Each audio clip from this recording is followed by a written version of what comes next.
നമ്മുടെ പുരാതന ഗ്രന്ഥങ്ങളിലും ആയുർവേദത്തിലും ഏറ്റവും കൂടുതൽ പ്രാധാന്യം നൽകിയിട്ടുള്ള ഒരു സമയമാണ് ബ്രഹ്മമുഹൂർത്തം. സൂര്യോദയത്തിന് ഏകദേശം 1.5 മണിക്കൂർ മുൻപുള്ള സമയത്തെയാണ് ബ്രഹ്മമുഹൂർത്തം എന്ന് വിളിക്കുന്നത്.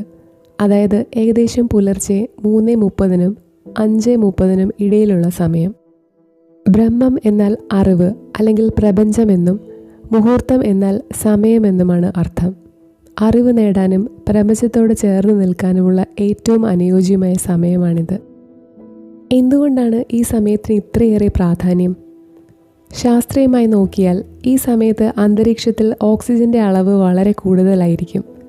മലിനീകരണം കുറവായതിനാൽ വായു ഏറ്റവും ശുദ്ധമായിരിക്കുന്നതും ഈ സമയത്താണ്. ഈ ശുദ്ധവായു ശ്വസിക്കുന്നത് നമ്മുടെ ശരീരത്തിനും തലച്ചോറിനും വലിയ ഉന്മേഷം നൽകുന്നു. കൂടാതെ രാത്രിയിലെ ഉറക്കത്തിന് ശേഷം നമ്മുടെ മനസ്സ് ഏറ്റവും ശാന്തമായിരിക്കുന്ന സമയമാണിത്. ഈ ശാന്തതയിൽ ധ്യാനിക്കാനോ പ്രാർത്ഥിക്കാനോ പുതിയ കാര്യങ്ങൾ പഠിക്കാനോ നമ്മൾ ശ്രമിച്ചാൽ അതിന് ഏറ്റവും മികച്ച ഫലം ലഭിക്കും. ലോകത്തിലെ പല വലിയ പ്രതിഭകളും വിജയങ്ങൾ നേടിയവരും അവരുടെ ദിവസം ആരംഭിക്കുന്നത് ഈ ബ്രഹ്മമുഹൂർത്തത്തിലാണെന്ന് കാണാൻ കഴിയും.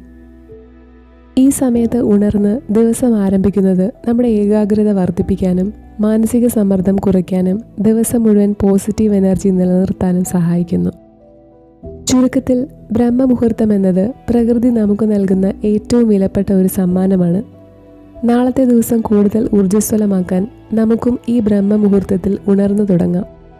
കാരണം ദിവസത്തിൻ്റെ തുടക്കം നന്നായാൽ ആ ദിവസം മുഴുവൻ നന്നാകും.